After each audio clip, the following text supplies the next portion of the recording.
The search at sea today for answers to the tragedy of TWA Flight 800 off Long Island, New York. Just moments after takeoff last night, fire on the water after explosion in the sky. 228 persons aboard the Boeing 747, no known survivors, no determined cause. Was it a bomb? Was it sabotage? Was it a ground-to-air missile? Or was it some kind of catastrophic mechanical failure? This is the CBS Evening News, with Dan Rather reporting from CBS News headquarters in New York. Good evening. As for the cause of the great plane crash, the possibilities are many, the facts are few. Rain and stormy weather could be a problem later tonight as searchers comb the waters about 10 miles off the coast of Long Island for what's left of TWA Flight 800 for bodies and for possible clues. President Clinton and investigators are still stressing officially that foul play is only one possibility, that the cause is undetermined. Privately, at least one law enforcement expert has told CBS News that a bomb is widely considered in the law enforcement community as probably the most likely possibility. Another highly reliable source has told CBS News of what's described as an unexplained radar blip that appeared to possibly circle the plane before it disappeared. David Martin's going to have more about that.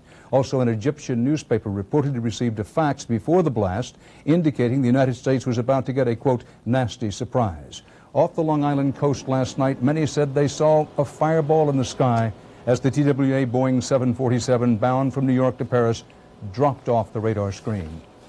It almost looked like a comet falling out of the sky. It was like a whisk arced down and hitting the ocean surface. I kept thinking, my God, I think I just saw something get blown out of the sky. Look, it's got a date.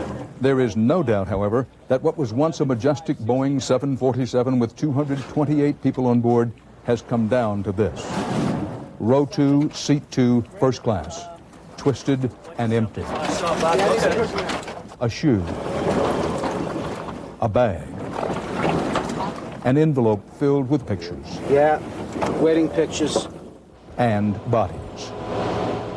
More than 125 have now been recovered. There are no known survivors. None of the bodies wore life jackets. Many were badly burned. The investigation into TWA 800 is proceeding along two tracks, the usual GO team of federal aviation experts and, in this case, the Federal Terrorism Task Force. Bob Orr has the latest. Bob? Dan, whatever happened to Flight 800, this much is known. It is the second deadliest crash in U.S. aviation history, and maybe it wasn't an accident. Sources tell CBS News that at this hour, investigators really are looking at only two possible explanations. One, and the lesser theory, a possible catastrophic engine failure that maybe ruptured the plane's fuel tanks. Or two, a bomb which exploded high in the air. As Coast Guard teams recovered victims and fished pieces of the jumbo jet from the watery crash site, federal investigators, including FBI explosives experts, began searching for signs of sabotage. Experts can look at pieces of metal or pieces of wreckage or pieces of cloth and find evidence of the difference between an explosion or not.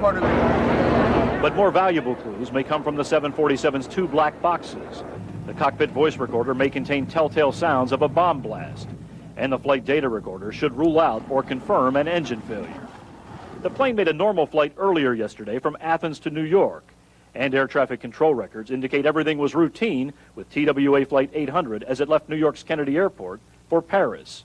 But about 15 miles southeast of Long Island, the jet abruptly disappeared from radar, rocked by an explosion that could be seen and heard for miles. I saw this whole tremendous area of white cloud up there, which was obviously smoke, and it sort of came down in a trail into the ocean.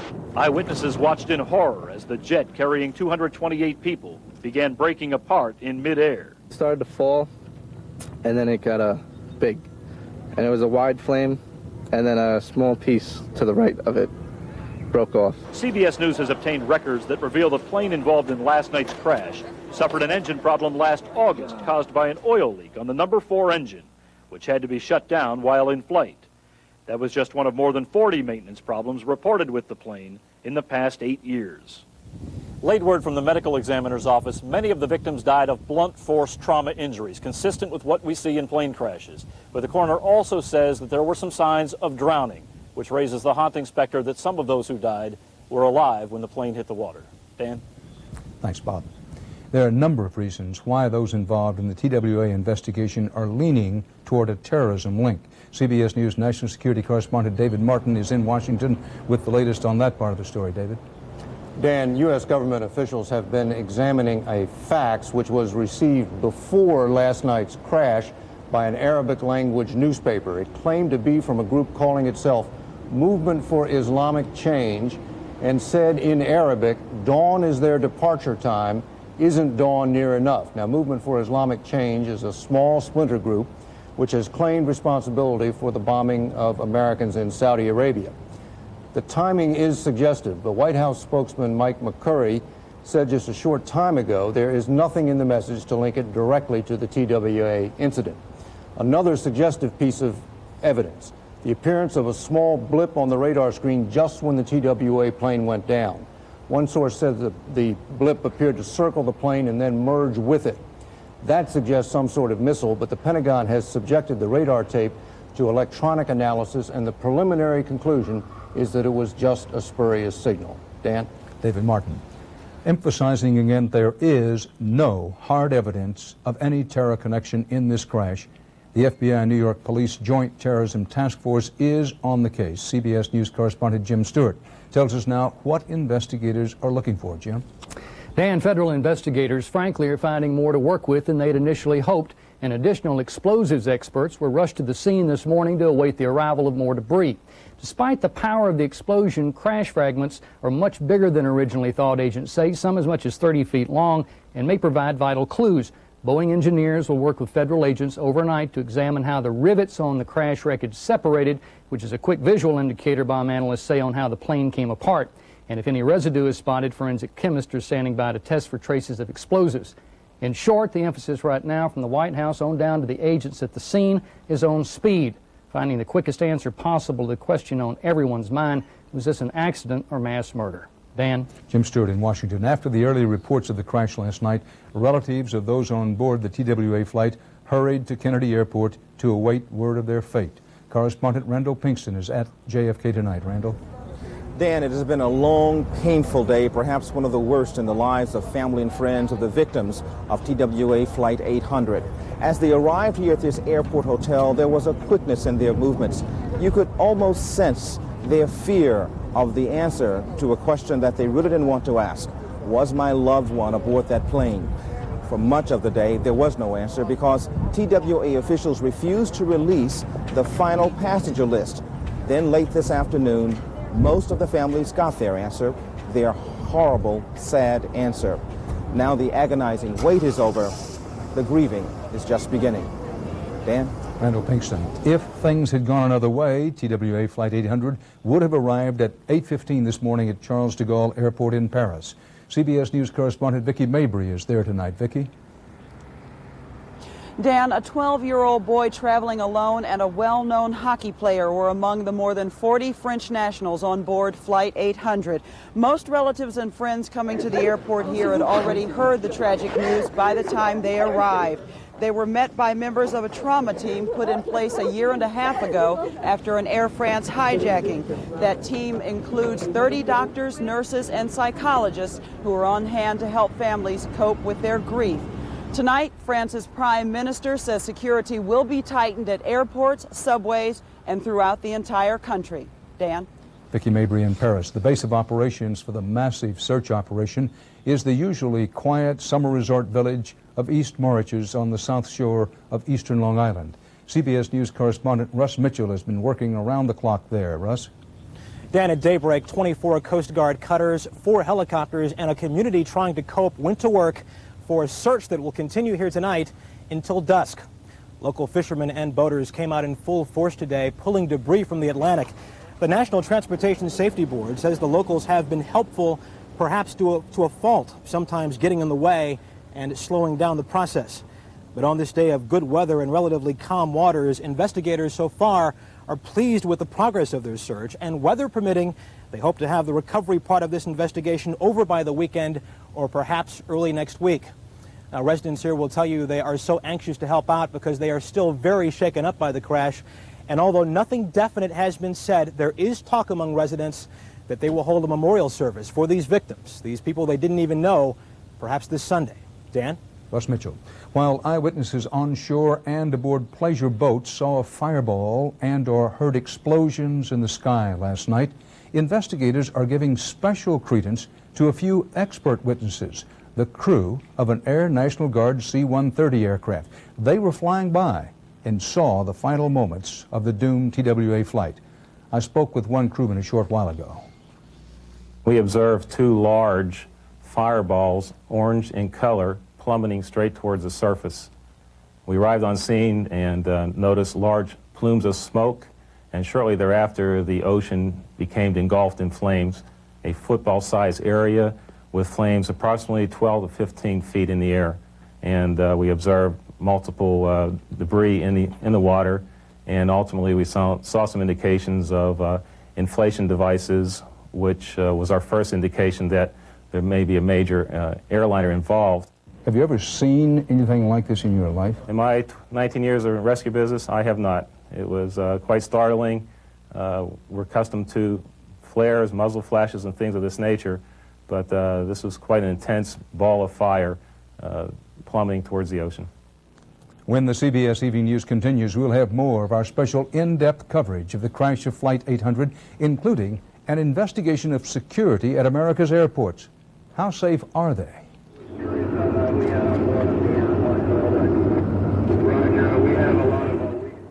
When foul play is suspected in an airliner crash, airport security always gets close scrutiny. Listen to what the former security chief of Israel's El Al airline told CBS News today. He said he had no trouble at all buying tickets under the names of 3 well-known Middle Eastern terrorists. He paid cash at 3 different carriers at New York airports in the 1990s.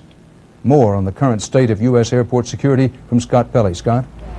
Dan, whether or not the TWA disaster was caused by a bomb, it does throw a harsh light on airline security in the United States. Back in 1990, Congress mandated better bomb detection equipment for airports, but today, despite that law, such equipment is virtually non-existent. In U.S. airports like JFK, the weak link in security is checked baggage. Checked baggage is rarely screened, and when it is, the screening equipment is far from state-of-the-art. The airlines are in a very economically competitive field. They will not spend 1 penny more than they must for things that don't generate a profit. After the Pan Am disaster, Congress passed a law ordering high-tech screening for checked baggage by 1993. 3 years after the deadline, the equipment exists in only a tiny number of airports, principally San Francisco and Atlanta.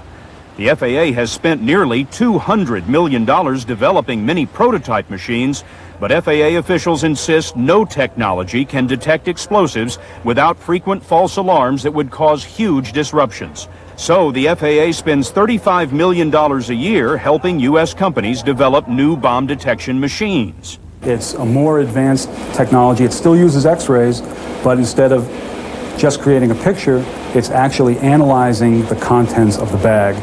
Ironically, while these new made-in-America technologies are shunned at home, foreign airports are snapping them up. Well, if you want to be screened with the latest in U.S.-developed explosive detection technology, you need to fly out of a European airport.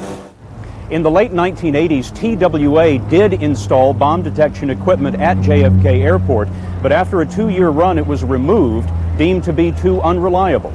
Dan? Scott Pelley at JFK. Coming up next, TWA 800 and echoes of Pan Am 103.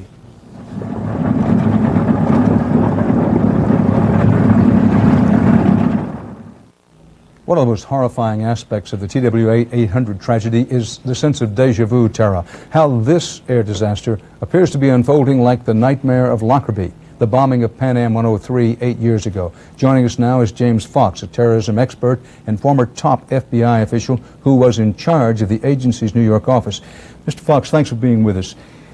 How valid is drawing the parallels between what happened with Pan Am 103 and what happened on this flight? It's probably too soon to draw a valid parallel, but I have to say that as I talked to some of my friends in law enforcement last night, particularly the counterterrorism experts, we all recalled Pan Am 103 when the first call I got was from a member of Pan Am Security, and he said the damn plane just disappeared from the screen, and that's what TWA said last night. It just disappeared that fast. And I think that's one of the things that makes us believe, some of the veterans believe, it could well have been a bomb. With tightened security, though, how easy, or is it easy at all, to get a bomb or get some explosive aboard an aircraft? It's easy with check-in luggage in the United States. You can get virtually anything you want to on a plane if you check your luggage, show photo ID, and then you may or may not get on the plane, but the luggage does go on the plane. It's still very, very easy to do. Having said that the possibilities are many, the facts are few, there is a consensus building in law enforcement based on my conversations today that this probably was an explosion set by someone aboard the plane. Is that your view or not? That's my view, and I think that's the view of some of the veterans I talked to today. You can talk about mechanical failure, human failure, natural disaster, but a bomb is pretty near the top of the list of priorities.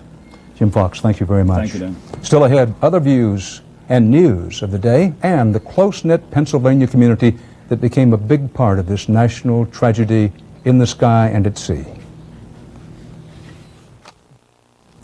With this TWA crash in the background, the mood in Atlanta, where the Olympics are due to begin tomorrow, is, to say the least, tense. John Roberts is there. John? Dan, on the eve of one of the biggest events that this country has witnessed, the downing of Flight 800 has sent a chill through the people who have worked 4 years preparing for the next 17 days. Atlanta's police chief told me if the crash is not connected to the Olympics, then the timing could not have been worse. If it is connected to the Olympics, then that presents new challenges for law enforcement. The largest security effort ever mounted in peacetime is apparent here in Atlanta, with tens of thousands of police officers and high-tech surveillance equipment all gathered here to watch over the games. At this point, organizers are confident that they have done enough. There has been no specific threat leveled against these games, and they are hoping that last night's events do not cast a new spin on that scenario. Dan? John Roberts in Atlanta. Now, we'll have more about the crash shortly, but first, some other news of the day. Benjamin Netanyahu went to Egypt today in his first visit to an Arab country as Israel's prime minister. In talks with President Mubarak, Netanyahu promised to honor existing peace treaties and, trying to ease tensions, Netanyahu relaxed restrictions on Palestinian workers entering Israel. In this country, you may remember the outbreak of intestinal illness that sickened hundreds of people in at least 20 states during May and June. Tonight, federal health officials identified what they see as the likely cause: raspberries from Guatemala, contaminated with the microscopic parasite Cyclospora. In a Little Rock federal courtroom, President Clinton gave videotaped testimony today in another Whitewater trial. The president said he gave state jobs to 2 Arkansas bankers because they were the best qualified, not because they backed him politically. The 2 bankers are accused of tax and banking violations. The governor of Illinois has declared 13 counties, including all of metropolitan Chicago, disaster areas. He acted after flooding from more than a foot of rain swamped residential areas and caused big delays for commuters. And free agent basketball center Shaquille O'Neal left the Orlando Magic today for the Los Angeles Lakers. O'Neal signed for $120 million over 7 years. That's the richest long-term deal in sports history.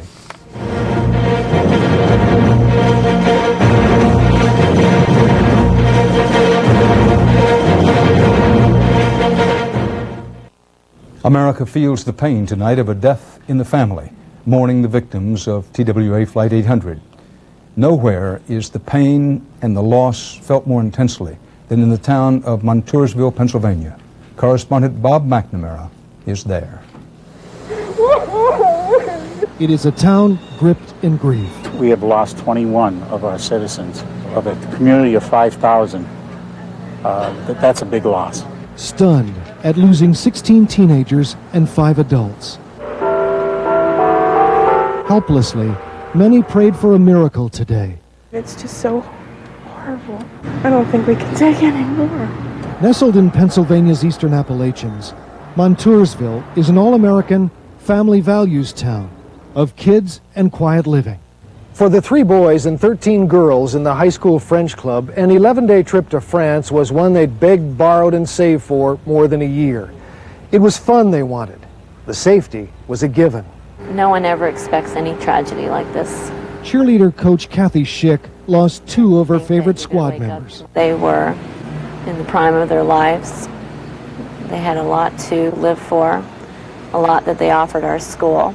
Tragic, just absolutely tragic. Principal Dan Chandler, overwhelmed by reporters and too busy to grieve, said the school and the town lost some of its best and brightest. Bright, personable.